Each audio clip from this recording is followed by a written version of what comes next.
malaking karangalan para sa akin, lalo na mula sa isang tao na siyang nagpabangon sa ating bansa. Mula Sick Man of Asia, ngayon ang tawag sa atin ay Asia's Bright Star. No? So nagsisilbi itong inspirasyon, nagsisilbing sagradong obligasyon na tinatanggap ko na sa tapat at matuwid at makatotohanang paraan ay ituloy ang daang matuwid.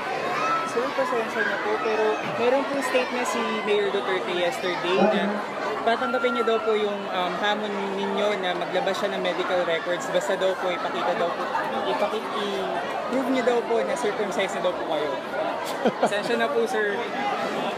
Wala akong panahon para sa mga walang kwentang bagay tulad niya. Okay guys, okay. Last. Well, hindi para sa akin ang magsabi, kayo mismo kasama namin, kayo mismo nakita ninyo. Para sa akin, nagpapasalamat ako sa napaka-overwhelming, napaka-init na pagtanggap sa amin ni Lenny ng senatorial slate doon sa Panay Island, sa Capi, sa Iloilo, sa Pasig City at itong nakaraang mga araw dito sa Bicolandia. At inaasahan na magpapatuloy ito dahil tumutotoo tayo sa ating mga kababayan. Sinasabi natin sa kanila ang katotohanan, sinasabi natin sa kanila ang magandang bukas na maaari nating makamit sa pagpapatuloy ng daang matuloy.